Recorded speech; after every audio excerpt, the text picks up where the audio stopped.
What are you doing? I'm dieting. What do you mean dieting? You're eating In-N-Out. Let me explain.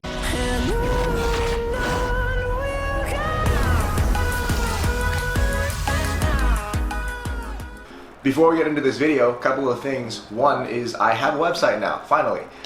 If you're interested in working with me or if you just kind of want to learn about what I do, feel free to visit the website, see what it looks like. There's a bunch of reviews up there too if you want to see what other people have to say about their experience. Now, before we move on, I'm going to make a massive assumption that you guys all understand nutrition to some extent. If you're a little bit lost after this background, I would encourage you to check out some of my really old videos, or perhaps I'll make an updated version of these videos.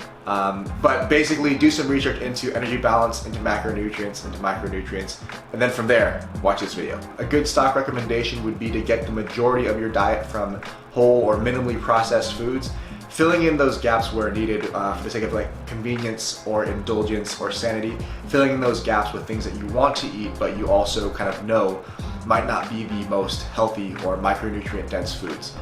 Anyway, without further ado, we're gonna get right into this list.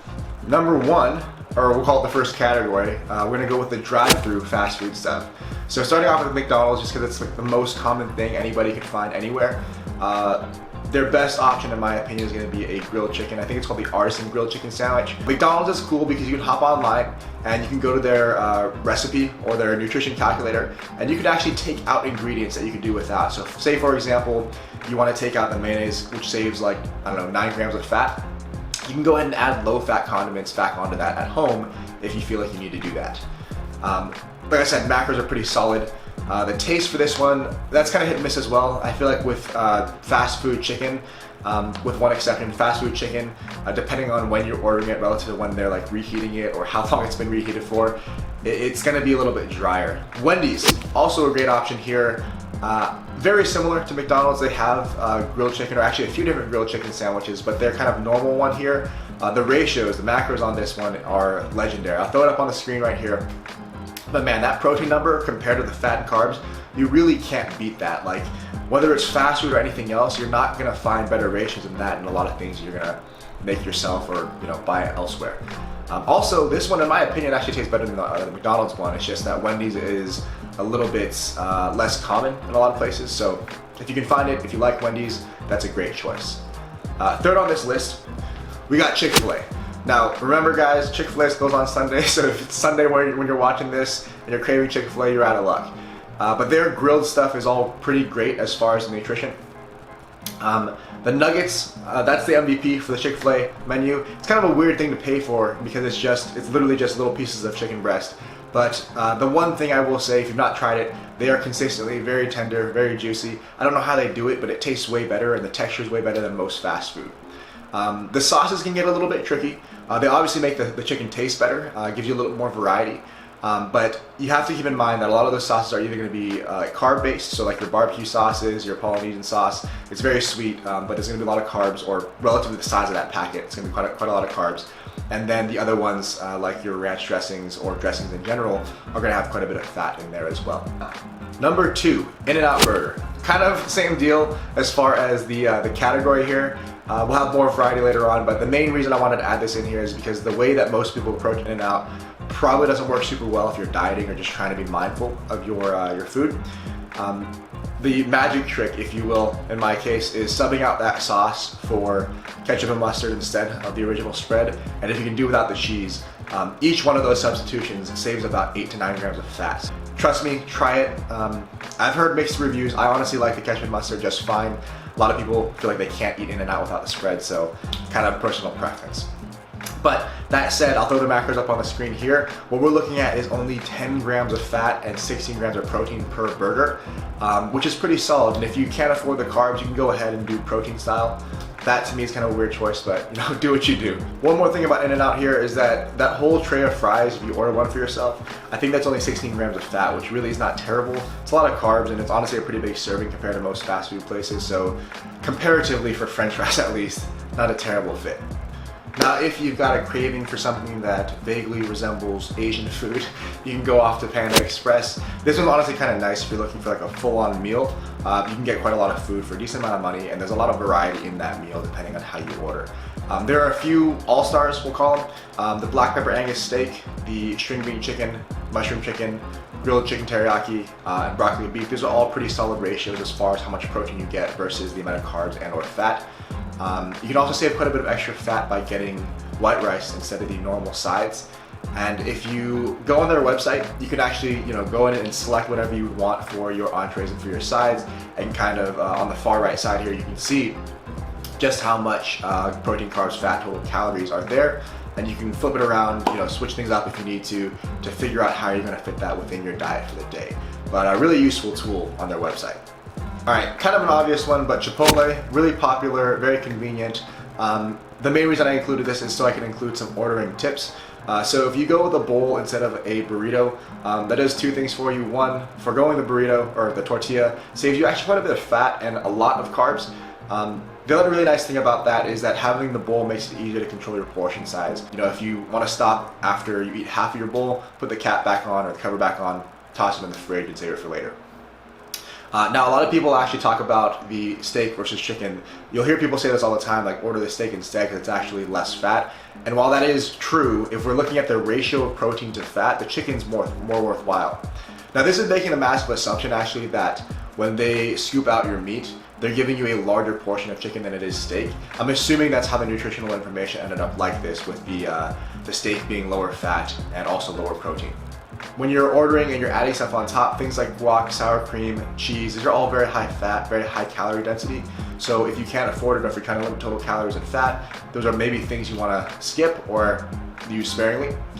The rest of the stuff there, for the most part, is a great way to add a lot of variety to the flavor of your bowl or your burrito without being too macro dense. So things like your fajita veggies, your lettuce, your corn, your salsas, they all taste great and they're not going to blow through your numbers. Pokeballs. Poke is not really my thing, but I know a lot of people like it, and it's kind of an interesting change of pace if you're not having a lot of fish in your diet. When you're ordering this, the base, it's normally going to be rice. If you were trying to keep that low carb, you can always go for like seaweed, or a lot of times I have like some sort of salad or vegetable base that you can sub that out for. When it comes to your fish selection, tuna, shrimp, crab, these are all going to be a little bit leaner choices. Salmon, the texture is a lot smoother, but it is fattier, so something to watch out for.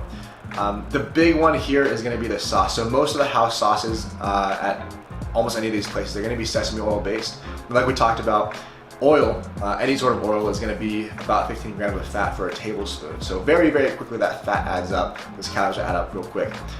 So if you have the option to choose a soy sauce or shoyu base or a ponzu base, those are going to save you a lot of extra calories. Or if you really like that house sauce and you feel like you have to have it, just order it on the side and then you can apply it however much or however little you feel like you need for that meal. Alright, next on the list, kind of a category in itself, is going to be sandwiches. So things like Subway, Togo's, Sourdough and Company if you have it around you. Sandwiches are obviously very easy to eat, they're very convenient. Deli meat, even if you're making this at home, has pretty solid ratios. We got like 11 or 12 protein to maybe 4 or 5 grams of carbs, maybe 1 to 2 grams of fat. The things I'd watch out for here is your cheeses, your spreads, your dressings. If you can, you can sub them out for lower fat versions if you're trying to save calories and fat, or you can do without them if you feel like that's an appropriate choice. I wanted to mention this specifically. Togo's gets the MVP in this category because they have a sandwich called the triple dip. Now obviously you'll want to do some substitution if you're trying to save the fat or the carbs, but holy moly, that protein number is ridiculous. Next on the list, we have pizza. Kind of weird that pizza's on this list, but I wouldn't say this is the healthiest choice in general. The numbers are not going to be quite as good as a lot of the things we've mentioned. But it's one of those things where like you can balance the indulgence. Like pizza almost always tastes good. And you can get pretty decent nutrition if you order this correctly. So I'm thinking of places like Pieology or Blaze or any of those other build your own pizza places that you might have near you. To start off with the crust, generally speaking, a thinner crust is going to save you a lot of calories. Thicker crusts are great if you need more calories, if you need more carbs. A lot of places are even starting to do cauliflower crust. When it comes to the sauce, red sauce is your best bet. It's real safe. It's just going to be a little bit of carbs, tiny bit of fat. If you're looking at something like pesto or olive oil bases, they are going to have a lot more fat. They taste a lot different. Some people think they taste better, but again, that's going to be a lot more calories. The big pro tip here, and I don't know if this actually applies everywhere, but at least in my experience at multiple Pieologies, they don't care if you ask for extra meat, so you can just pile it on. You could have, 8 servings of chicken on top of your pizza. That probably wouldn't make a very good pizza, but you could do it if you wanted to. But anyway, stick to the leaner meats, if you're trying to be mindful. So things like your chicken breast, I think a lot of times also have like spicy chicken breast. You can do Canadian bacon. The things you kind of want to do more sparingly or maybe avoid altogether are your fattier meats. So things like pepperoni, sausage. I know these are the ones that generally taste the best, but man, there's a lot of fat in there. For the cheese, harder cheeses are going to be lower fat, higher protein relatively. So things like Parmesan, whereas something like mozzarella, which is what they're normally using on your pizza, can have a little bit more fat, a little bit less protein.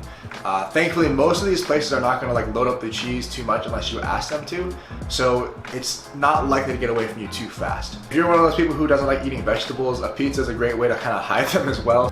Finally, last one here, I'm only including this because Christine wanted me to, Starbucks. If you're so wealthy and you are financially free and you can spend money at Starbucks, the caffeine in coffee does blunt appetite pretty well, so it'll help you control your total calorie consumption later on during the day. And black coffee by itself has no calories, has no nutritional value really. So if you wanted to add things in there, like let's say you wanted to add milk, you could go skim milk, control the fat a little bit, control the carbs there. You can go for like sugar-free. I know they have like sugar-free, like vanilla sweetener and stuff, where again, no calories involved.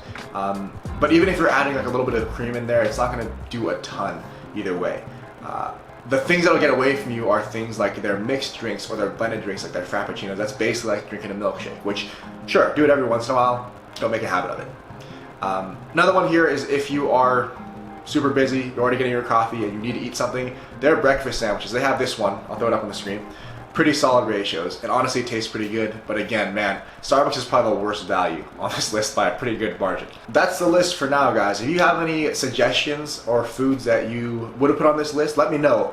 When I say that, I would love to hear it. I really would. I'd probably end up incorporating that into my own diet as well. I would mostly be using this list to fill in gaps on a day that you are extremely busy, or if you just don't have the energy, effort left over to cook your own meals. All that said, you don't have to be tracking your calories or your macros or your micros in order for this list to be useful.